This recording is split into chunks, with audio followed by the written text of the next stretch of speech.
When Olivia Mitchell walked into the Bella Luna restaurant in an elegant black Chanel dress, with a cold, steely gaze, no one in her family knew they were about to witness an earthquake that would shake the very core of their blood ties.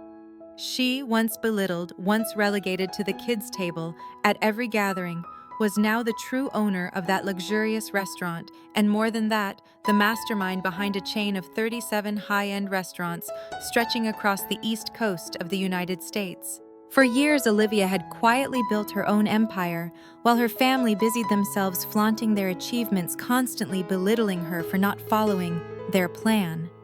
But this time, they would be forced to swallow every word of scorn they had ever thrown her way. At her sister Madison's birthday party, Olivia was insulted once more, pushed away from the main table for not having a real career. But just minutes later, a shocking announcement froze every champagne glass mid-air, turning smug expressions into stunned silence. And that was only the beginning of an unforgettable night of sweet revenge.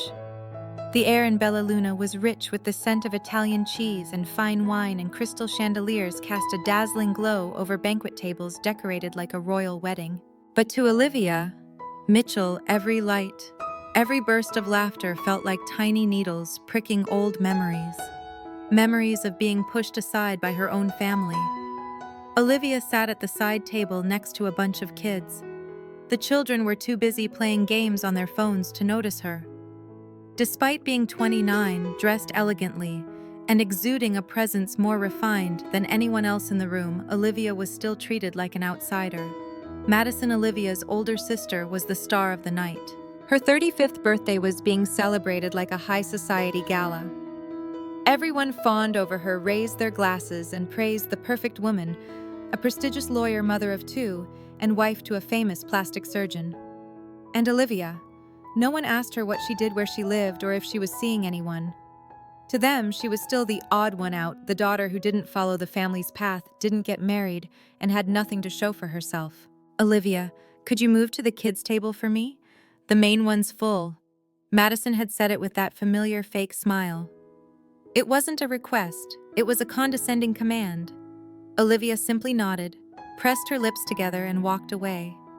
Inside, her heart ached, not from a new wound, but from the old ones that had never healed. 10 years ago, when Olivia announced she didn't want to be a lawyer, her father didn't speak to her for 3 months. Her mother sighed every day as if Olivia were the family's greatest disappointment. Madison laughed and mocked her. "Congrats, you'll be a barista." No one knew that Olivia didn't leave to run away. She left to find herself. She worked as a waitress, cleaned floors, even slept in her car. But she learned everything about cuisine, restaurant operations, and people management. Every dollar she saved, every burn on her hands, was proof of a life no one had ever imagined for her.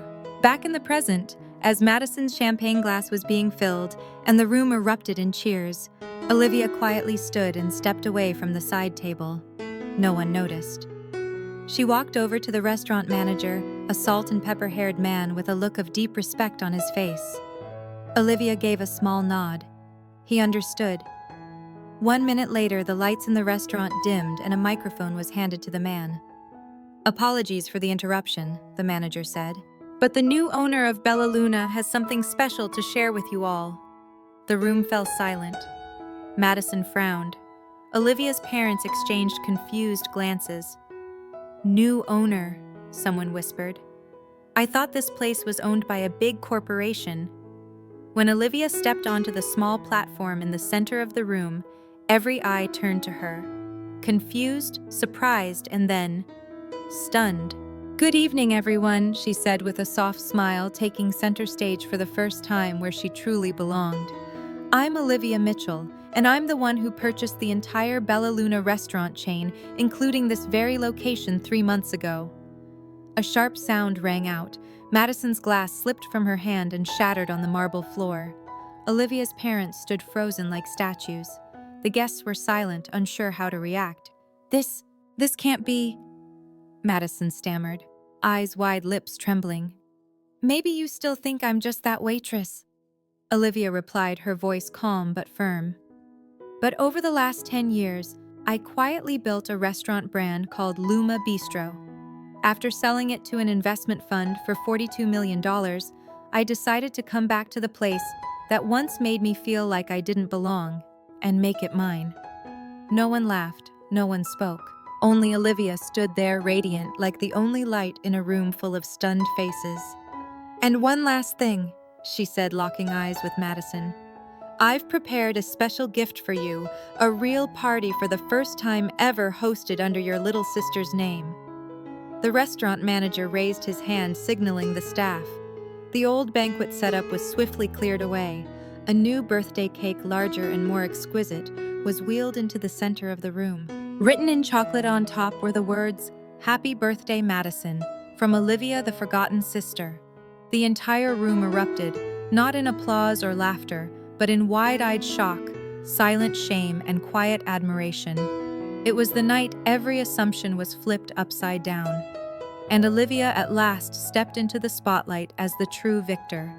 The atmosphere in Bella Luna, still shocked by the revelation that Olivia is the new owner, suddenly descended into a chaotic silence. Whispers fluttered across the room like a cold winter breeze. Everyone looked at Olivia with different eyes. No longer was she the forgotten girl, but a successful, proud, and dangerous woman. Madison, confused, stood up. Her eyes glimmered with panic, but she still tried to hold on to a polite smile. You're quite the joker, Olivia. That performance was really something." "It's not a joke," Olivia replied, her voice even and sharp as a knife. "It's the truth. I just didn't say anything sooner because I wanted everyone to enjoy one last party of the old era, the one where you and everyone else pushed me aside." The room fell silent. Madison stiffened. Their mother, Helen, finally spoke, her voice trembling. "Olivia, why didn't you say anything to me? Why did you choose this way?"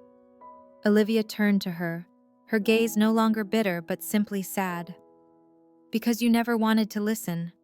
I tried to speak, Mom, but ever since I stopped being the ideal daughter, you treated me like a shadow. How many times did I call to share good news and you were too busy? How many times did I come home and everyone was gone? Madison was the center and I was the outsider." "Don't talk like you're a victim," Madison interrupted, no longer maintaining her composed demeanor. "You chose to leave the family, you chose that life. And now you blame who?" Olivia laughed, a soft but icy laugh. "Do you remember the last dinner before I left? You told me, stop dreaming. Everyone has their place. You should learn to accept yours. I followed your advice.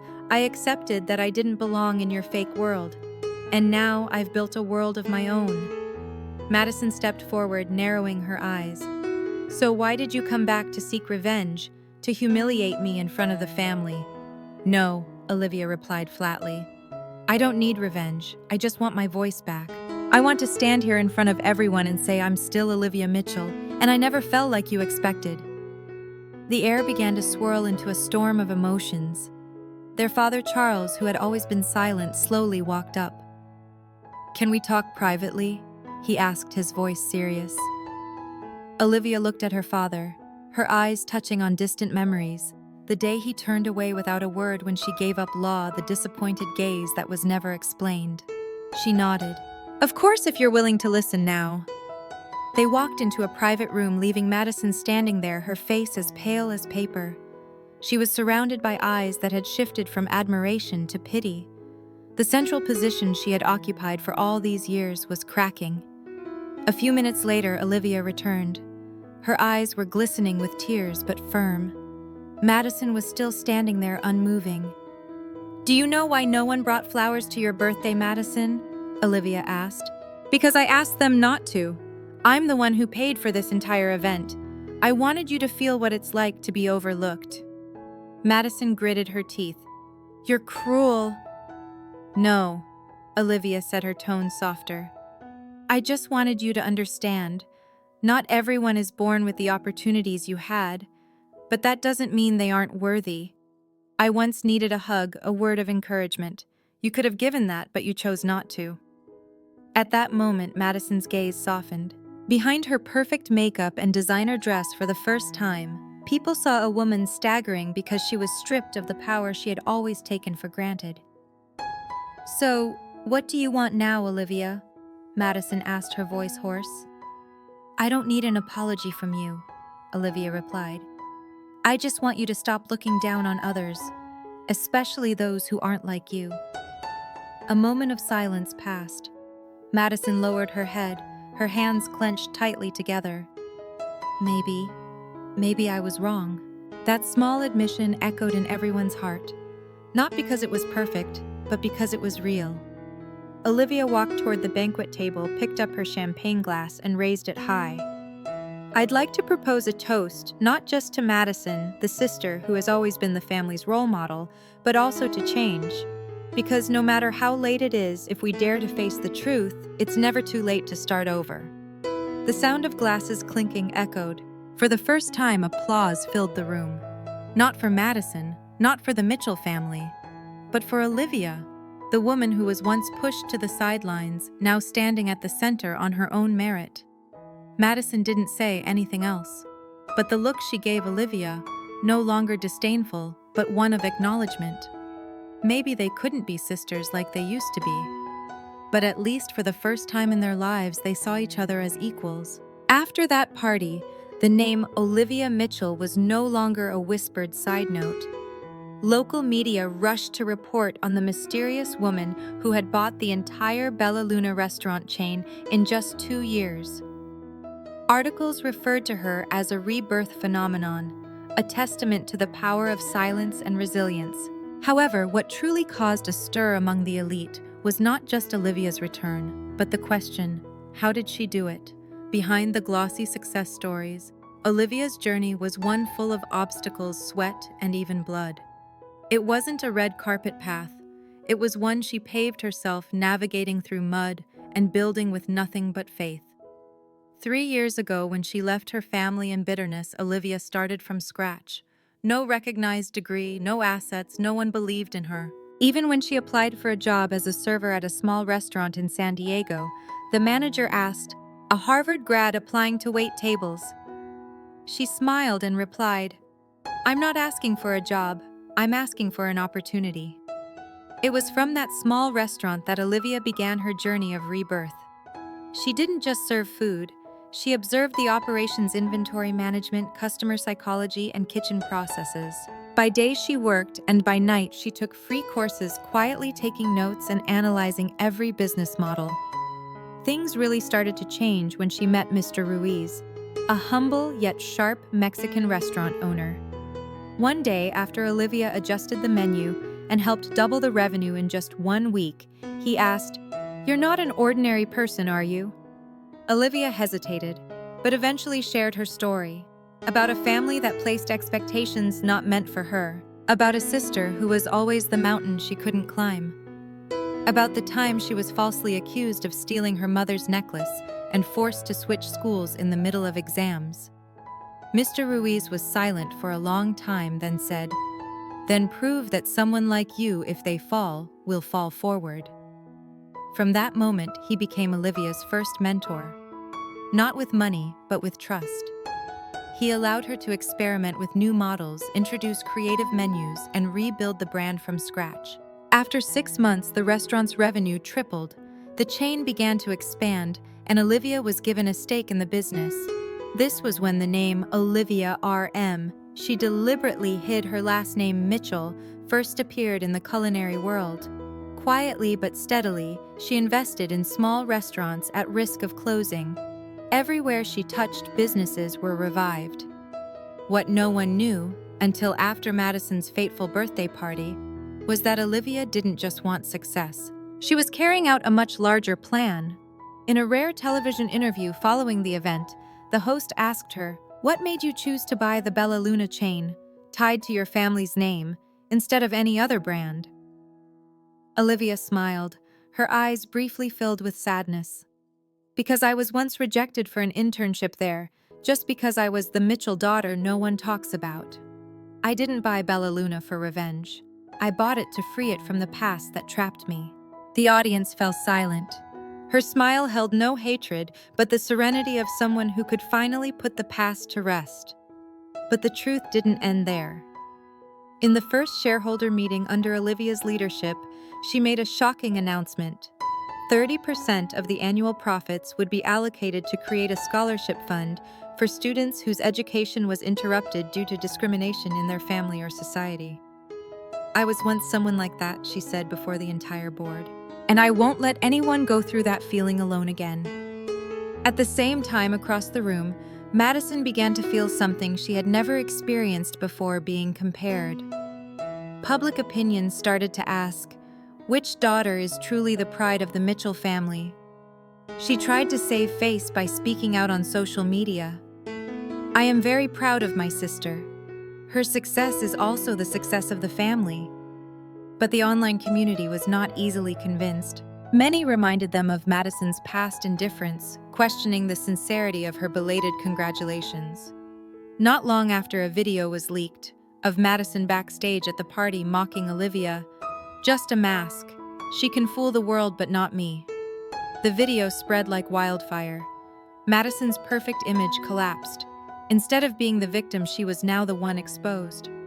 When asked about the video, Olivia simply shook her head. "I don't need everyone to hate her. I just want them to understand. Success shouldn't be measured by your starting point or others' opinions of you, but by how you face silence and turn it into the loudest voice." A week later, Olivia accepted an invitation to be a guest judge at the Global Entrepreneurship Forum. She didn't go alone.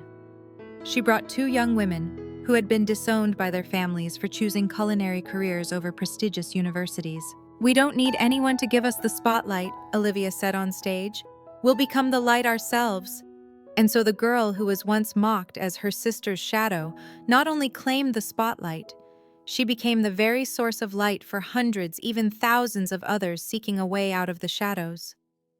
The event at the Global Startup Forum marked the pinnacle of Olivia's rebirth journey. She was no longer a stranger in the business world, but a figure who inspired an entire new generation.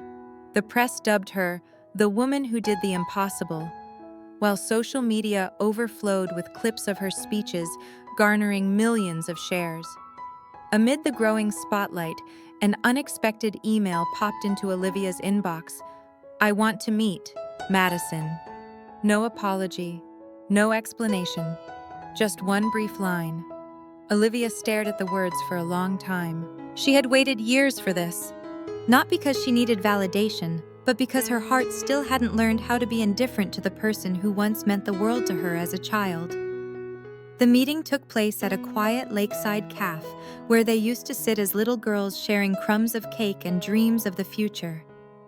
When Olivia walked in, Madison was already there. She wore a long coat, her hair perfectly styled as always, but her eyes were unusually tired. The two looked at each other in a long silence. "You came," Madison started. "You called," Olivia replied softly. After a pause, Madison spoke again, trying to keep her voice composed. "You must be thrilled. Social media is calling me a queen of hypocrisy, a failed copy of Olivia Mitchell." Olivia didn't respond right away. She stirred her coffee slowly, then finally said, "No, I'm not thrilled. I'm sad." "Sad for what?" "Sad for you. For spending your youth chasing a mirage when the person you needed to understand most was yourself." Madison gave a dry laugh, but her eyes were already red. "I'm not a bad person, Olivia. I just always felt like I had to be better, smarter, prettier, just to be loved." "I know. Then why aren't you like me?" That question, finally said aloud, was what Madison had buried deep for decades. It wasn't jealousy. It was fear. Fear of being left behind, of being compared, of discovering that Olivia, the seemingly fragile younger sister, might actually be the stronger one. Olivia looked straight at her sister. "Because I accept that I can be hated, misunderstood, hurt, and still not lose myself. But you're afraid of losing the image others expect you to maintain."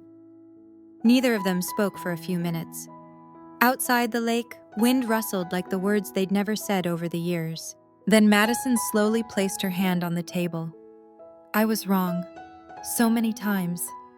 I was wrong for not standing up for you, wrong for staying silent when you were falsely accused, wrong for letting you walk away without trying to stop you. But I did love you, in a twisted way I thought was right." For the first time in years, Olivia saw genuine sincerity in Madison's eyes. No emotional makeup, no confident mask, just an older sister reaching for one last chance. "Can you forgive me?" Madison asked, almost in a whisper. Olivia looked up.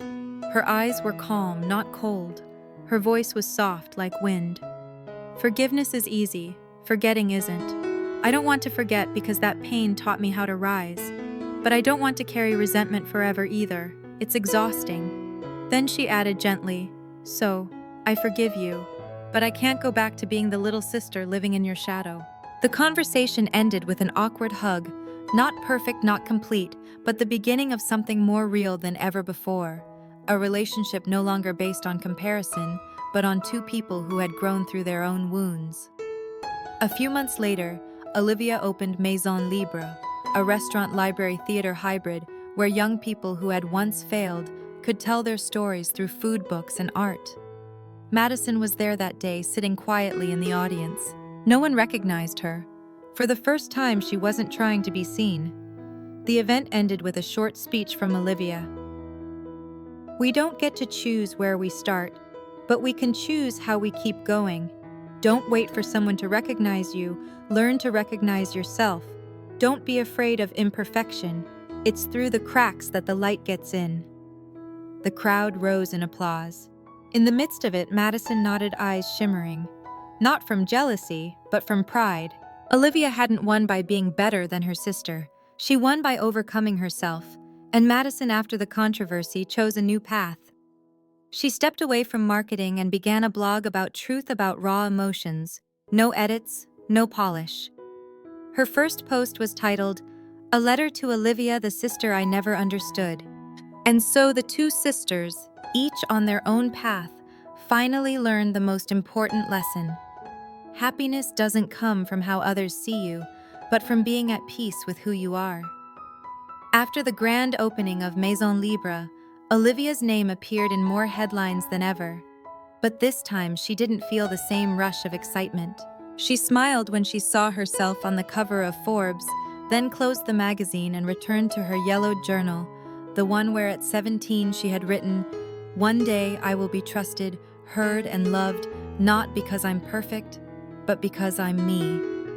That was the dream of a young girl who had once been kicked out of her home, penniless and alone with nothing but a broken heart that never gave up, But now, after all the spotlight and success, Olivia found herself asking a new question. So, what now? She had achieved success, recognition, applause. She had forgiven her sister, opening the door to reconciliation. But at night, when all the lights were off, Olivia began to feel an emptiness. Not loneliness, just a sense of something unfinished. She realized she had spent nearly a decade proving herself to others and had forgotten how to live for herself. One late afternoon, Olivia quietly returned to the small town where she had grown up. Her old house had been sold. She passed by the park where she used to play with Madison. The rusty swing was still there.